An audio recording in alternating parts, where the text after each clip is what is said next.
The Adventure of the Golden Pince-Nez. When I look at the 3 massive manuscript volumes which contain our work for the year 1894, I confess that it is very difficult for me, out of such a wealth of material, to select the cases which are most interesting in themselves, and at the same time most conducive to a display of those peculiar powers for which my friend was famous. As I turn over the pages, I see my notes upon the repulsive story of the Red Leech and the terrible death of Crosby the banker. Here also I find an account of the Addleton tragedy, and the singular contents of the ancient British barrow. The famous Smith-Mortimer succession case comes also within this period, and so does the tracking and arrest of Huret, the boulevard assassin, an exploit which won for Holmes an autographed letter of thanks from the French President and the Order of the Legion of Honour. Each of these would furnish a narrative, but on the whole I am of opinion that none of them unites so many singular points of interest as the episode of Yoxley Old Place, which includes not only the lamentable death of young Willoughby Smith, but also those subsequent developments which threw so curious a light upon the causes of the crime. It was a wild, tempestuous night towards the close of November. Holmes and I sat together in silence all the evening, he engaged with a powerful lens, deciphering the remains of the original inscription upon a palimpsest, I deep in a recent treatise upon surgery. Outside the wind howled down Baker Street, while the rain beat fiercely against the windows. It was strange there, in the very depths of the town, with 10 miles of man's handiwork on every side of us, to feel the iron grip of nature, and to be conscious that to the huge elemental forces all London was no more than the molehills that dot the fields. I walked to the window and looked out on the deserted street. The occasional lamps gleamed on the expanse of muddy road and shining pavement. A single cab was splashing its way from the Oxford Street end. "Well, Watson, it's as well we have not to turn out to-night," said Holmes, laying aside his lens and rolling up the palimpsest. "I've done enough for one sitting. It is trying work for the eyes. So far as I can make out, it is nothing more exciting than an abbey's accounts dating from the second half of the 15th century. Hello! Hello! Hello! What's this?" Amid the droning of the wind there had come the stamping of a horse's hoofs, and the long grind of a wheel as it rasped against the curb. The cab which I had seen had pulled up at our door. "What can he want?" I ejaculated, as a man stepped out of it. "Want?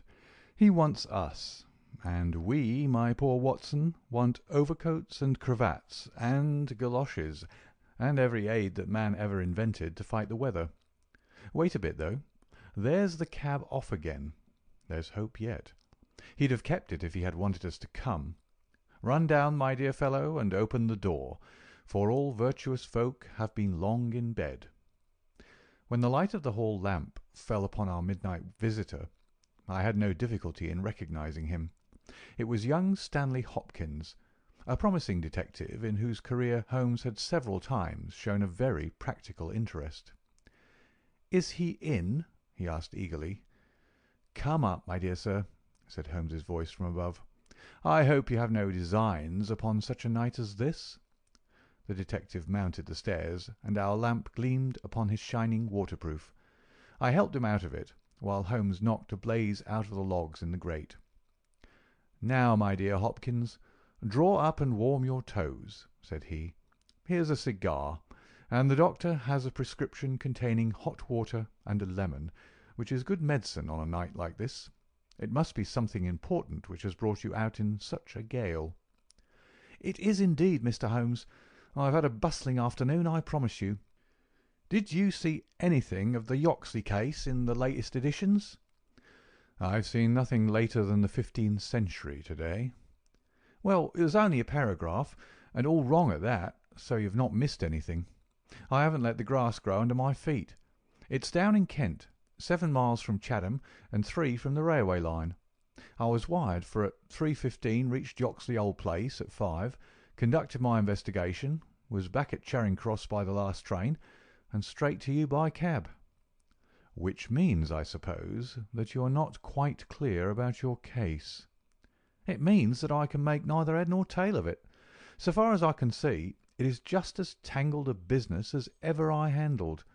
And yet at first it seemed so simple that one couldn't go wrong. There's no motive, Mr. Holmes. That's what bothers me. I can't put my hand on a motive. Here's a man dead. There's no denying that. But so far as I can see, no reason on earth why anyone should wish him harm." Holmes lit his cigar and leaned back in his chair. "Let us hear about it," said he. "I've got my facts pretty clear," said Stanley Hopkins. "All I want now is to know what they all mean. The story, so far as I can make out, is like this.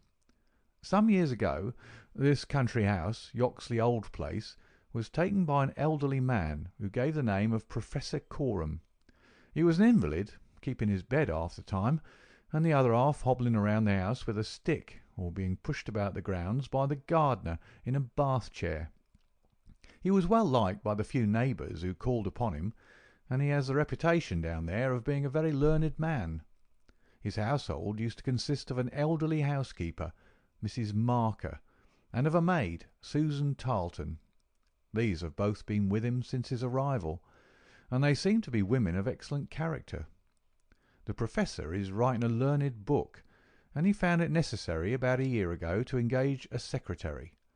The first two that he tried were not successes, but the third, Mr. Willoughby Smith, a very young man straight from the university, seems to have been just what his employer wanted. His work consisted in writing all the morning to the Professor's dictation, and he usually spent the evening in hunting up references and passages which bore upon the next day's work. This Willoughby Smith has nothing against him, either as a boy at Uppingham or as a young man at Cambridge. I've seen his testimonials, and from the first he was a decent, quiet, hard-working fellow with no weak spot in him at all. And yet this is the lad who's met his death this morning in the Professor's study under circumstances which can point only to murder." The wind howled and screamed at the windows. Holmes and I drew closer to the fire, while the young inspector slowly and point by point developed his singular narrative. "If you were to search all England," said he, "I don't suppose you could find a household more self-contained or freer from outside influences. Whole weeks would pass, and not one of them go past the garden gate. The Professor was buried in his work, and existed for nothing else. Young Smith knew nobody in the neighbourhood, and lived very much as his employer did. The two women had nothing to take them from the house. Mortimer, the gardener, who wheels the bath chair, is an army pensioner, an old Crimean man of excellent character. He does not live in the house, but in a 3-room cottage at the other end of the garden. Those are the only people that you'd find within the grounds of Yoxley Old Place.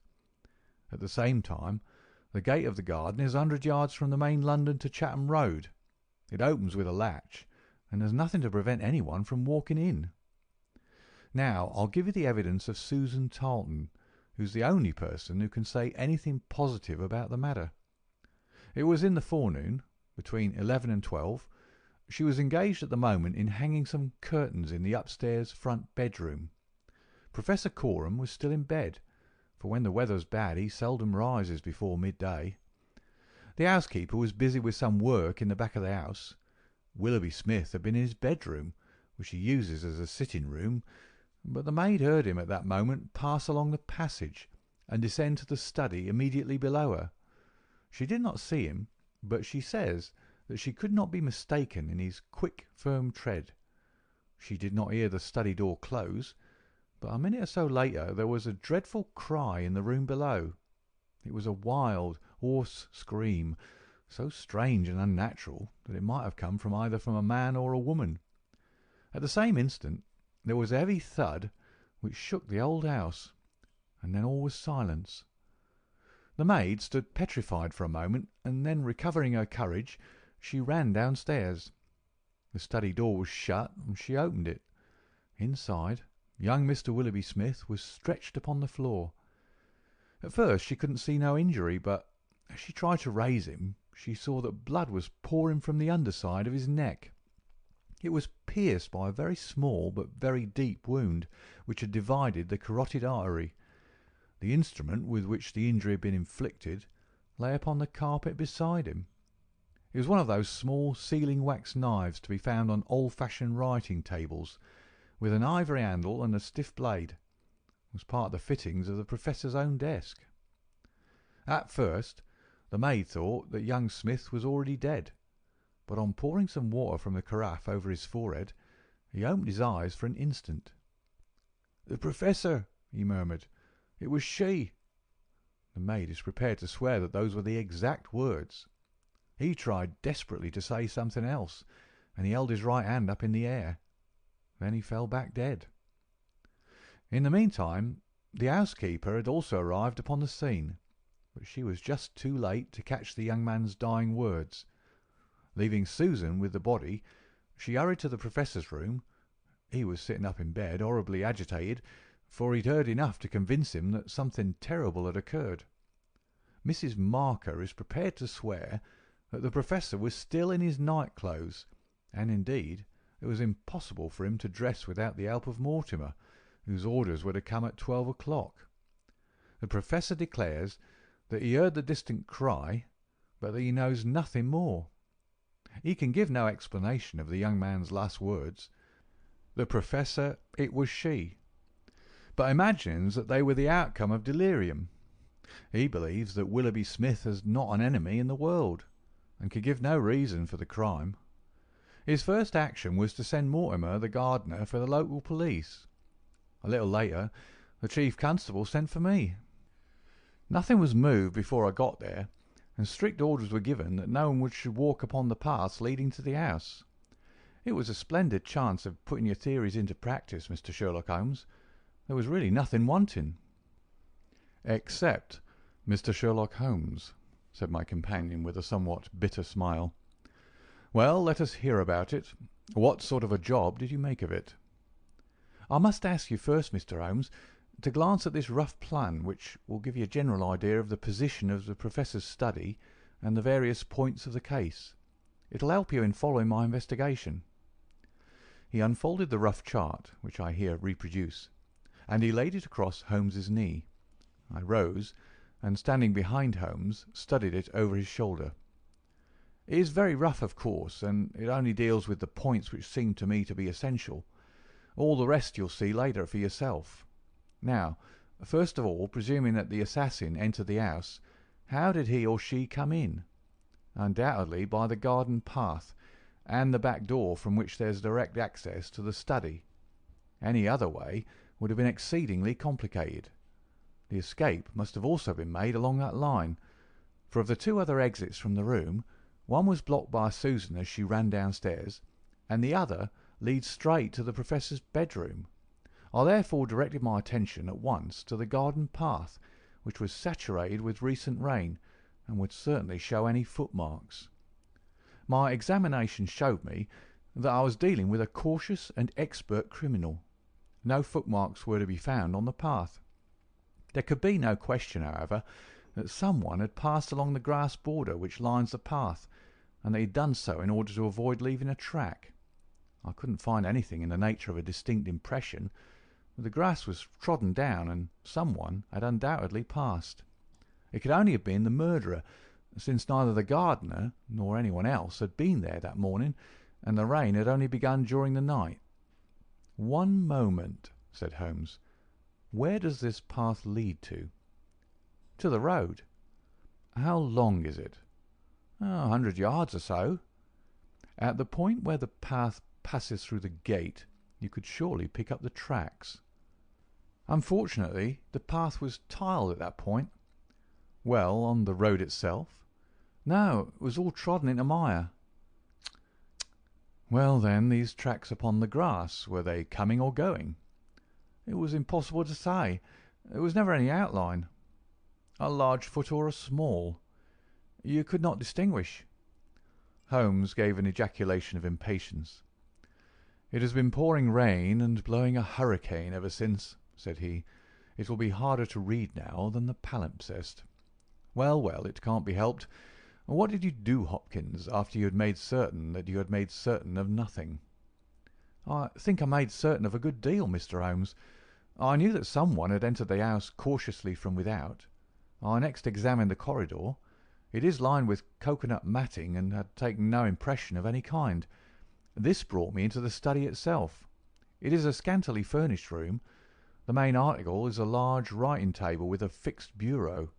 This bureau consists of a double column of drawers, with a central small cupboard between them.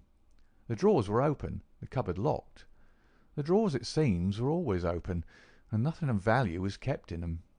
There were some papers of importance in the cupboard, but there were no signs that this had been tampered with, and the Professor assures me that nothing was missing. It is certain that no robbery has been committed. I come now to the body of the young man. It was found near the bureau and just to the left of it, as marked upon that chart. The stab was on the right side of the neck, and from behind forward, so that it is almost impossible that it could have been self-inflicted. "Unless he fell upon the knife," said Holmes. "Exactly. The idea crossed my mind, but we found the knife some feet away from the body, so that seems impossible. Then, of course, there are the man's own dying words, and finally, there was this very important piece of evidence which was found clasped in the dead man's right hand." From his pocket Stanley Hopkins drew a small paper packet. He unfolded it and disclosed a golden pince-nez with 2 broken ends of black silk cord dangling from the end of it. "Willoughby Smith had excellent sight," he added. "There can be no question that this was snatched from the face of the person of the assassin." Sherlock Holmes took the glasses into his hand and examined them with the utmost attention and interest.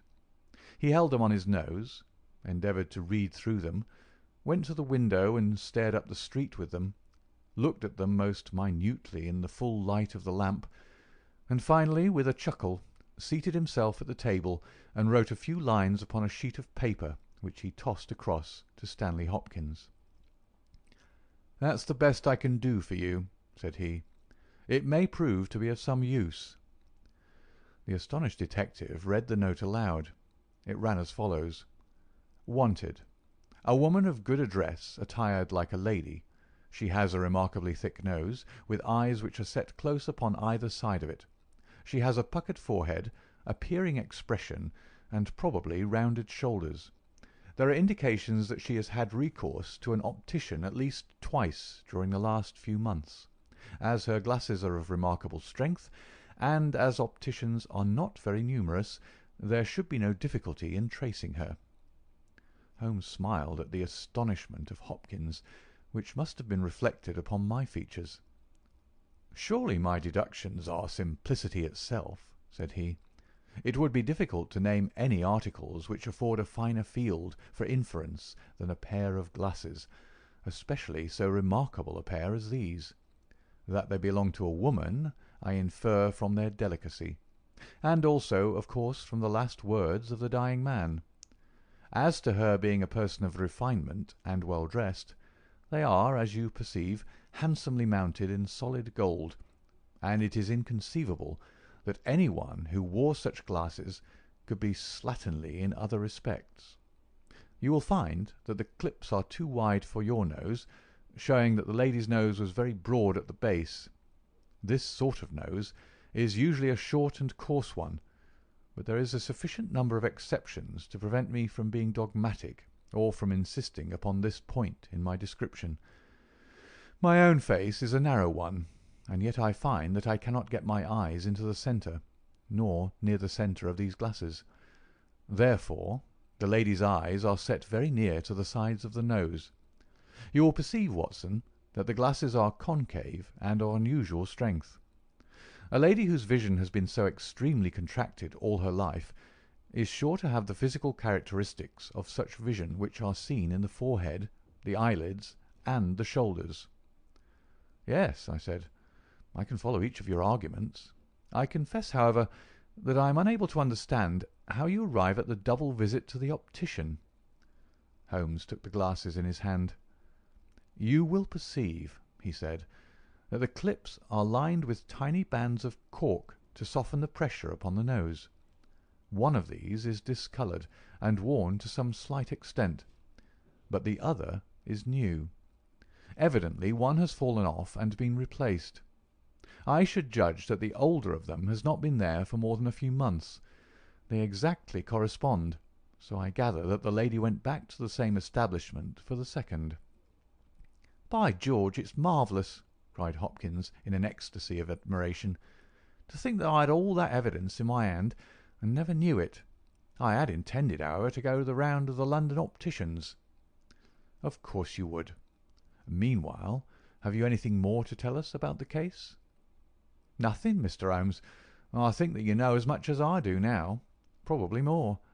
We have had inquiries made as to any stranger seen on the country roads or at the railway station. We have heard of none.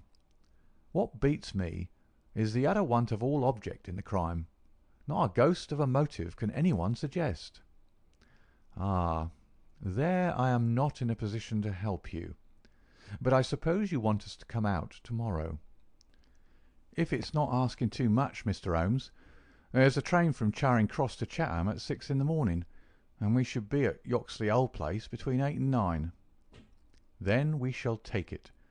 Your case has certainly some features of great interest, and I shall be delighted to look into it. Well, it's nearly 1, and we had best get a few hours' sleep. I dare say you can manage all right on the sofa in front of the fire. I'll light my spirit lamp and give you a cup of coffee before we start." The gale had blown itself out next day, but it was a bitter morning when we started upon our journey. We saw the cold winter sun rise over the dreary marshes of the Thames and the long sullen reaches of the river, which I shall ever associate with our pursuit of the Andaman Islander in the earlier days of our career. After a long and weary journey, we alighted at a small station some miles from Chatham. While a horse was being put into a trap at the local inn, we snatched a hurried breakfast, and so we were all ready for the business when we at last arrived at Yoxley Old Place. A constable met us at the garden gate. "Well, Wilson, any news?" "No, sir, nothing." "No reports of any stranger seen?" "No, sir. Down at the station they're certain that no stranger either came or went yesterday." "Have you had any inquiries made at inns and lodgings?" "Yes, sir. There is no one that we cannot account for." "Well, it's only a reasonable walk to Chatham. Anyone might stay there or take a train without being observed. This is the garden path of which I spoke, Mr. Holmes. I'll pledge my word that there was no mark on it yesterday." "On which side were the marks on the grass?" "This side, sir. This narrow margin of grass between the path and the flower bed. I can't see the traces now, but they were clear to me then." "Yes, yes. Someone has passed along," said Holmes, stooping over the grass border. "Our lady must have picked her steps carefully, must she not, since on the one side she would leave a track on the path, and on the other an even clearer one on the soft bed." "Yes, sir. She must have been a cool hand." I saw an intent look pass over Holmes's face. "You say that she must have come back this way?" "Yes, sir. There is no other." "On this strip of grass?" "Certainly, Mr. Holmes." It was a very remarkable performance. Very remarkable. Well, I think we've exhausted the path. Let us go farther. This garden door is usually kept open, I suppose. Then this visitor had nothing to do but to walk in. The idea of murder was not in her mind, or she would have provided herself with some sort of weapon instead of having to pick this knife off the writing table. She advanced along this corridor, leaving no traces upon the cocoanut matting. Then she found herself in this study. How long was she there? We have no means of judging. "Not more than a few minutes, sir. I forgot to tell you that Mrs. Marker, the housekeeper, had been in there tidying not very long before. About a quarter of an hour, she says." "Well, that gives us a limit. Our lady enters this room, and what does she do? She goes over to the writing table. What for? Not for anything in the drawers.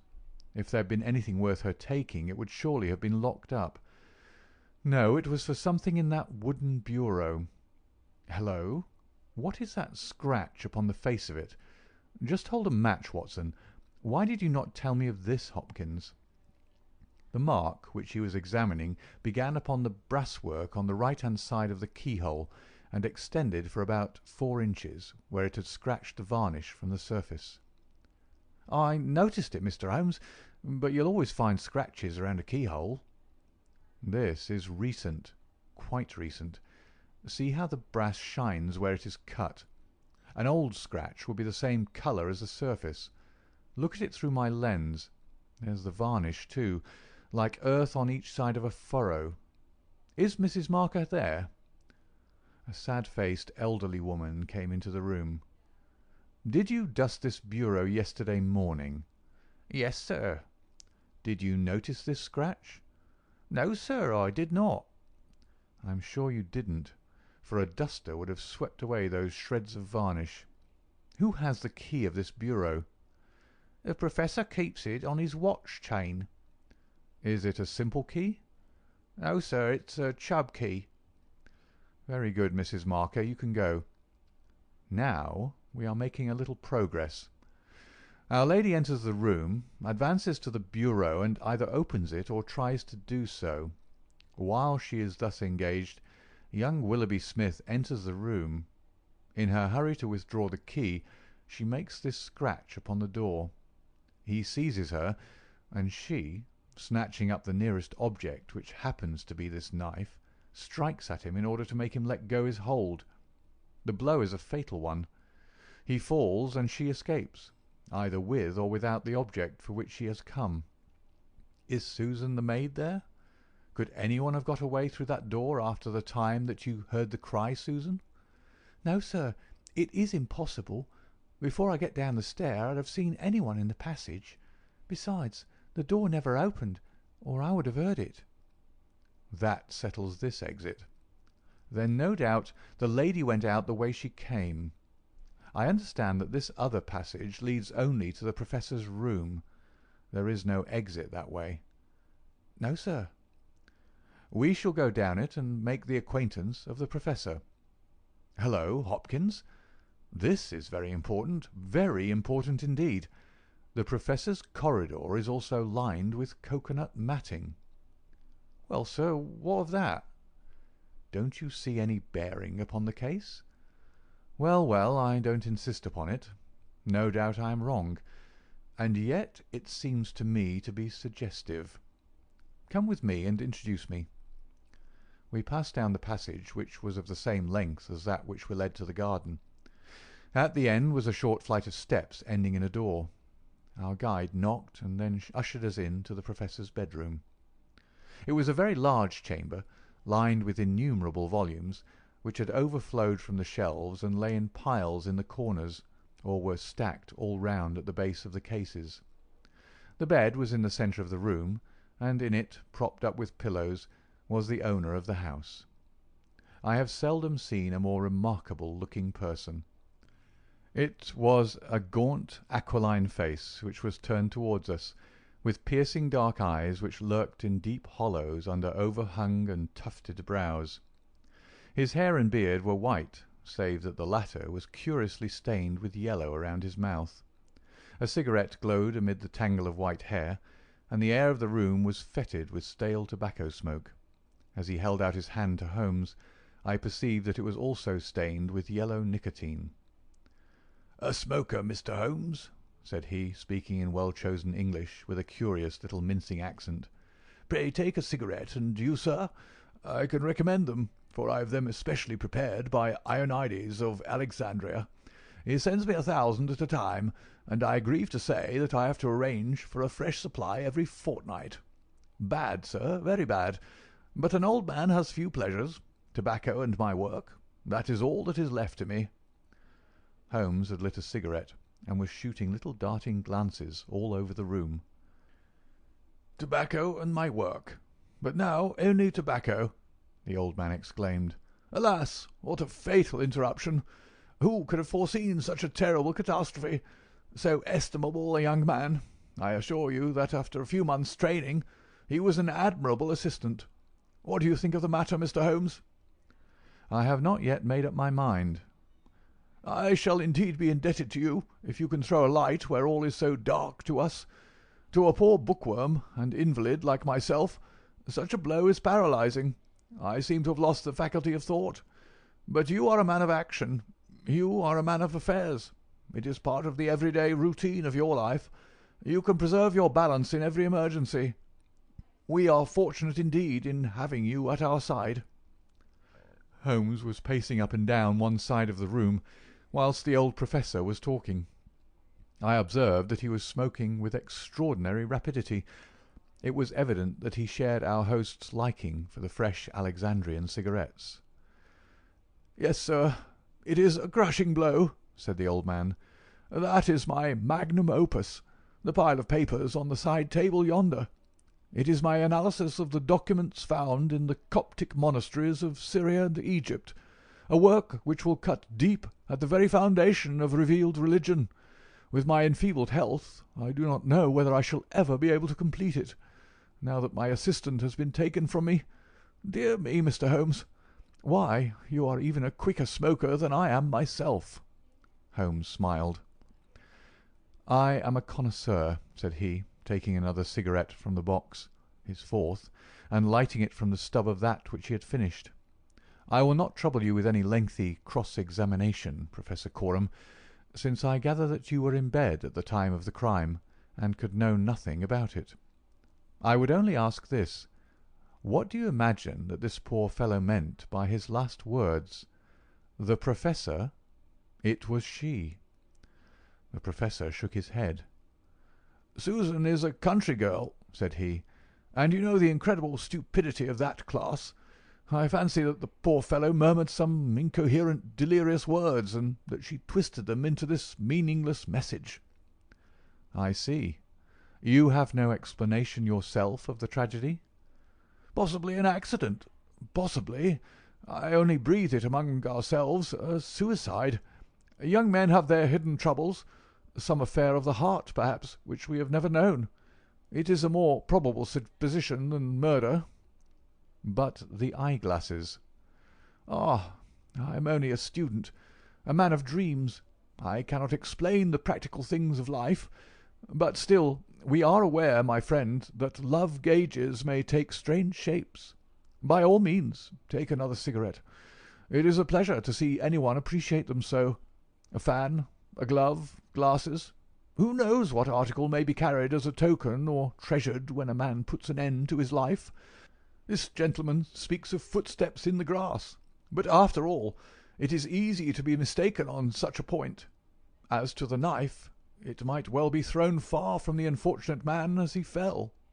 It is possible that I speak as a child, but to me it seems that Willoughby Smith has met his fate by his own hand."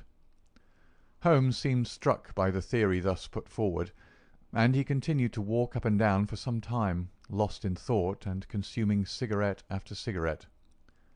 "Tell me, Professor Coram," he said at last, "what is in that cupboard in the bureau?" "Nothing that would help a thief. Family papers, letters from my poor wife, diplomas of universities which have done me honour. Here is the key. You can look for yourself." Holmes picked up the key and looked at it for an instant. Then he handed it back. "No, I hardly think that it would help me," said he. "I should prefer to go quietly down to your garden and turn the whole matter over in my head. There is something to be said for the theory of suicide which you have put forward. We must apologize for having intruded upon you, Professor Coram, and I promise that we won't disturb you until after lunch. At 2 o'clock we will come again and report to you anything which may have happened in the interval." Holmes was curiously distrait, and we walked up and down the garden path for some time in silence.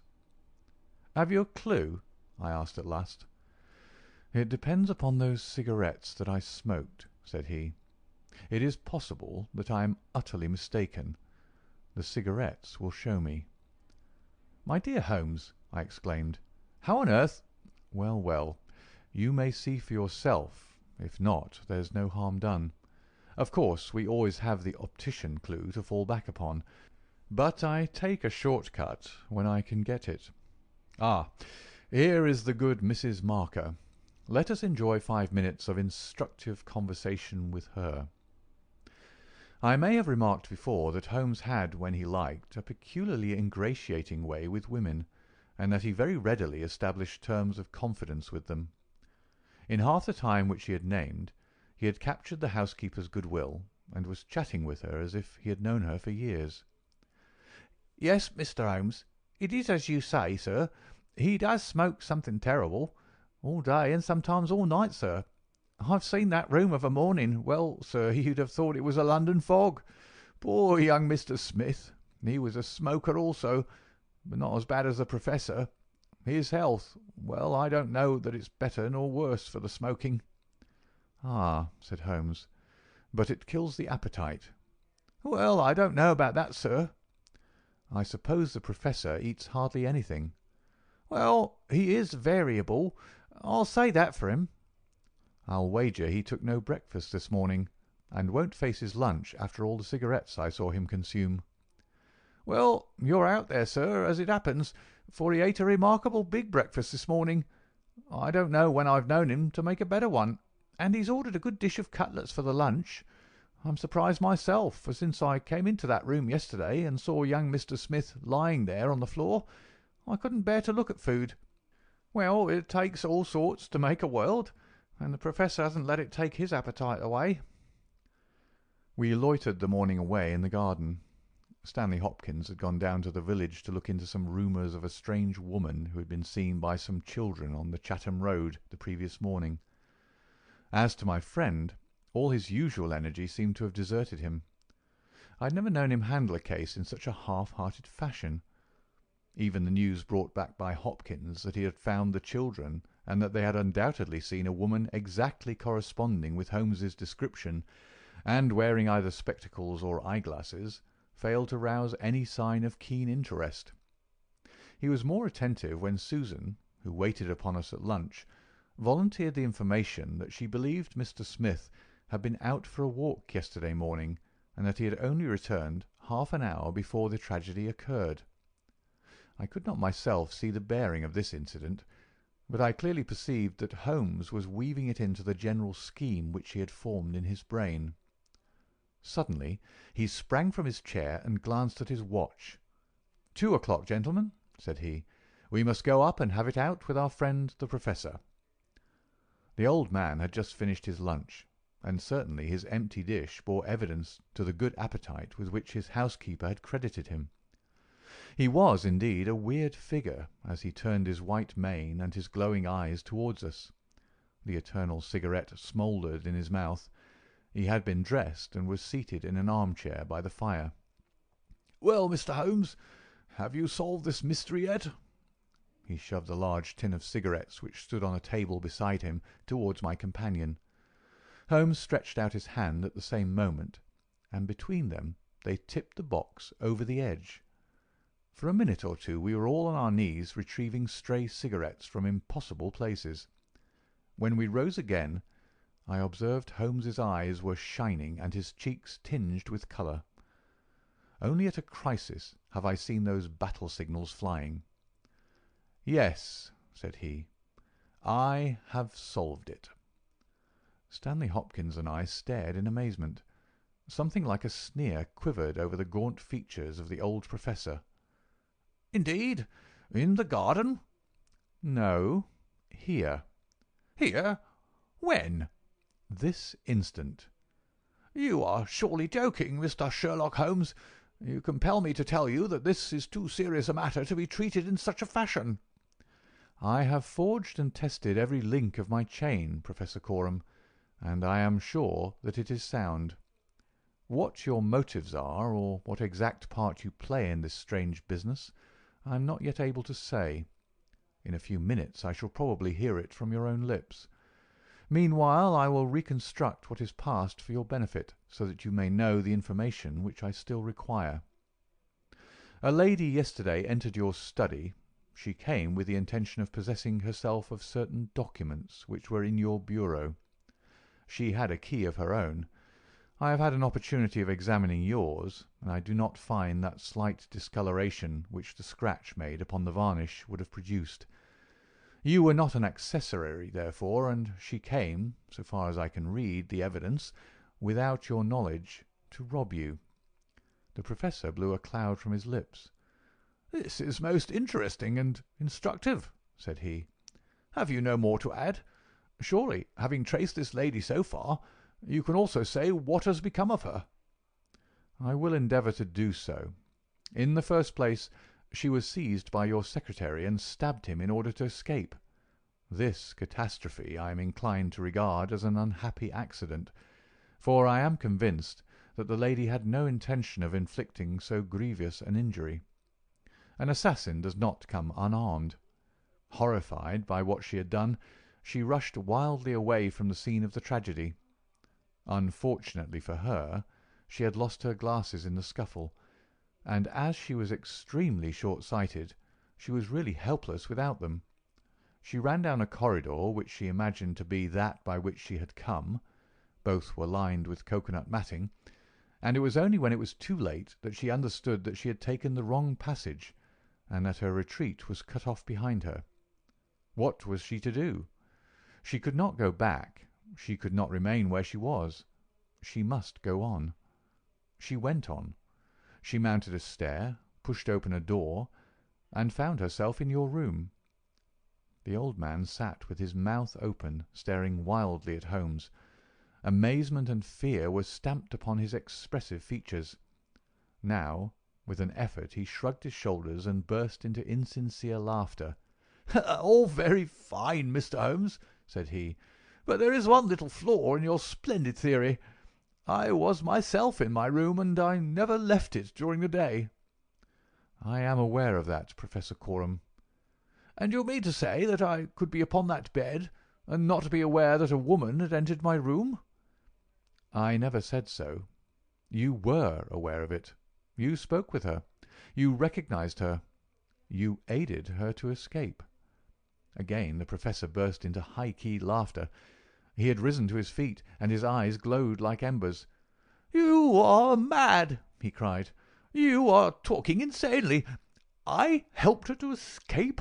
Where is she now?" "She is there," said Holmes, and he pointed to a high bookcase in the corner of the room.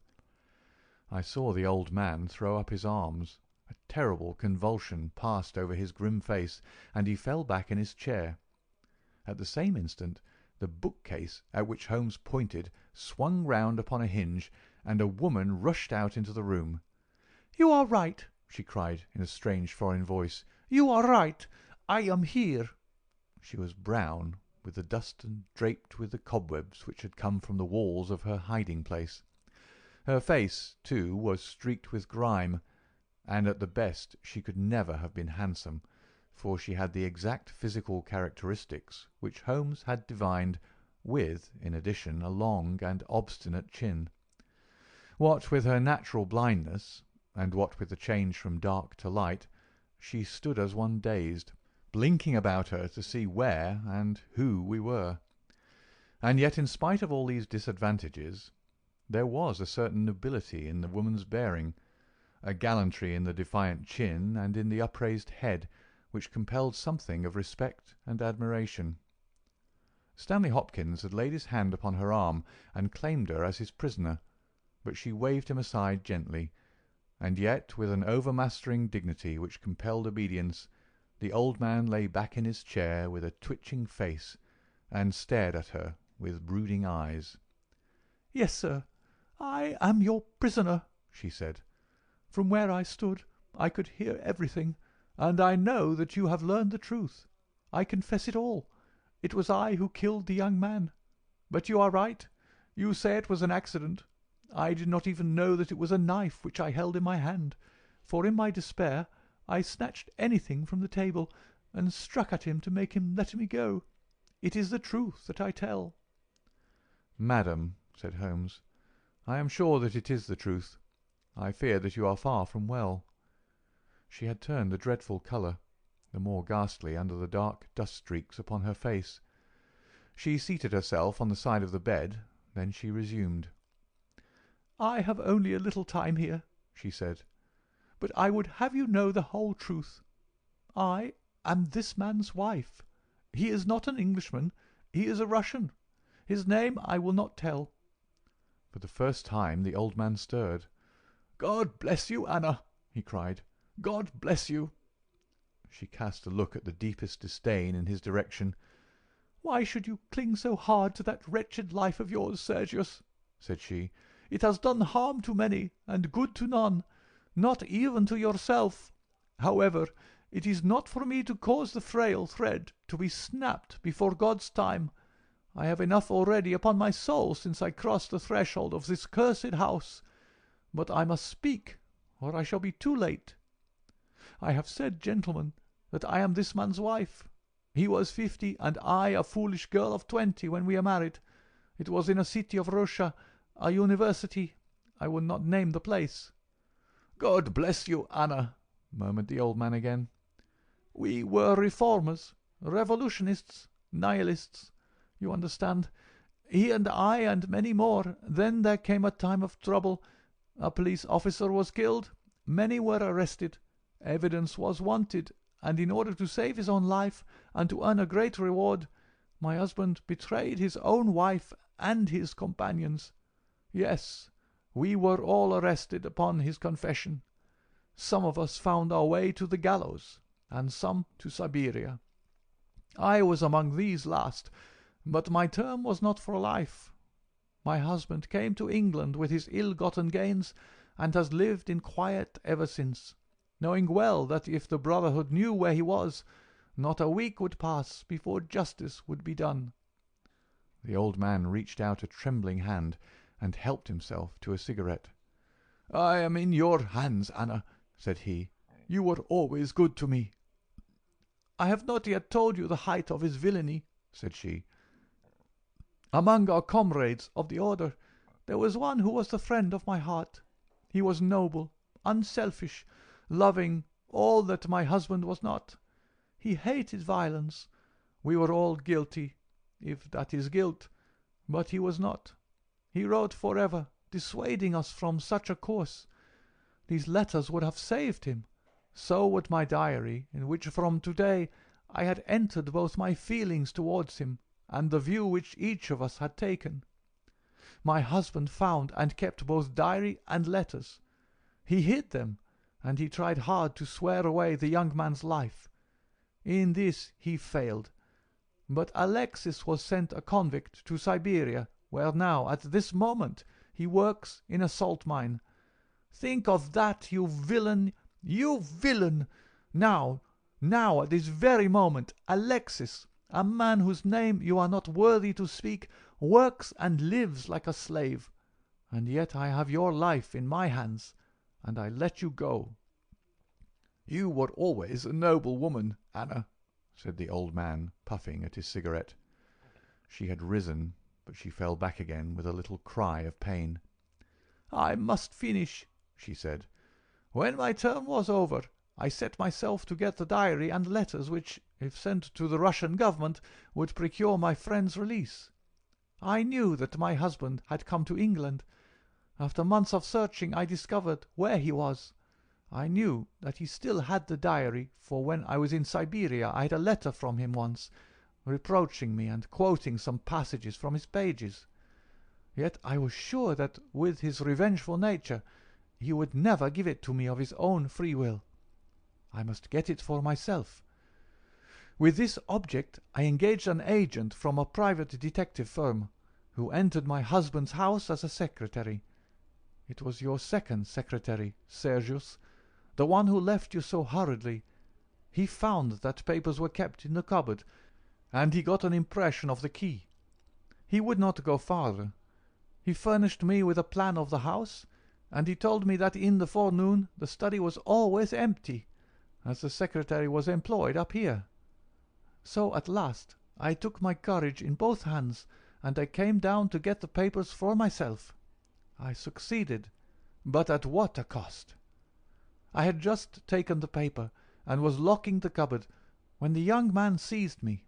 I had seen him already that morning. He had met me on the road, and I had asked him to tell me where Professor Coram lived, not knowing that he was in his employ. Exactly, said Holmes. The secretary came back and told his employer of the woman he had met.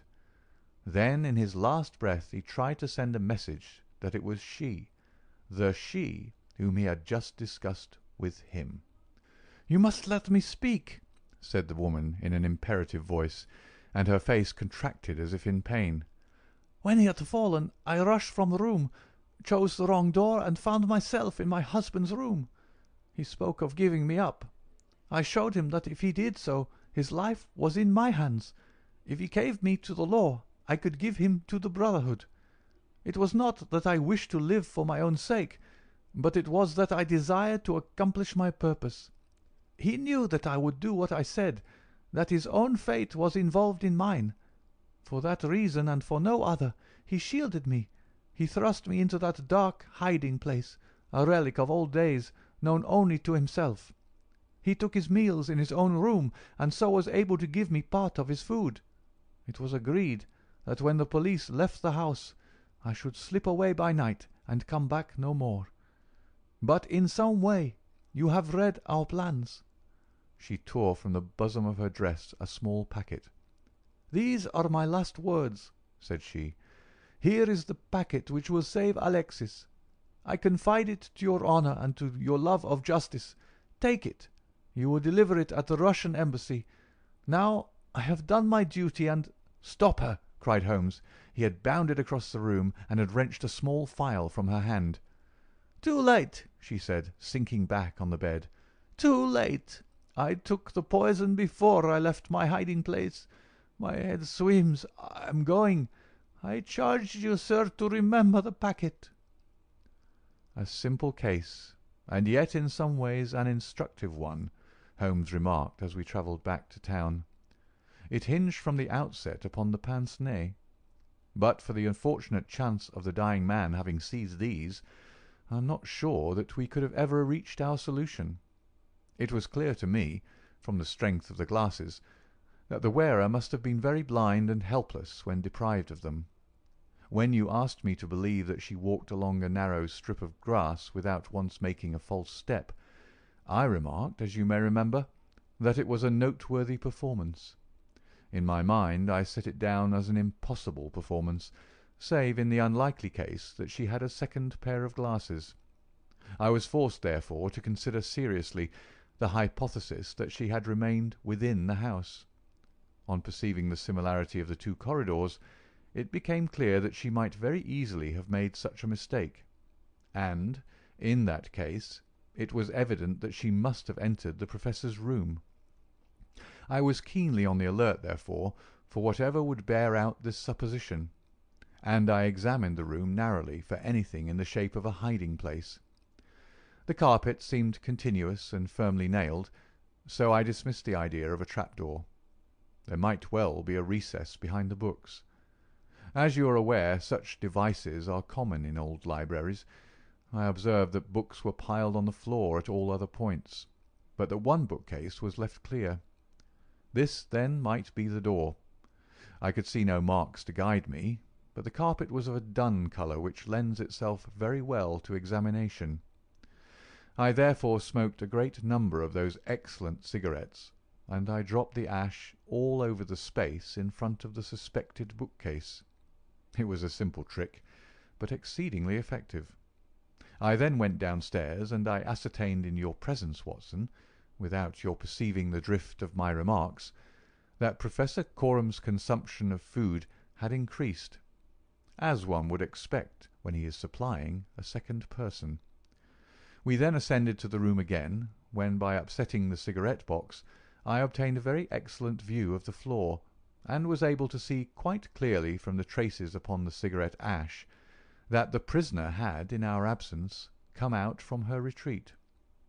Well, Hopkins, here we are at Charing Cross, and I congratulate you on having brought your case to a successful conclusion. You are going to headquarters, no doubt. I think, Watson, you and I will drive together to the Russian embassy. End of the adventure of the Golden Pince-Nez.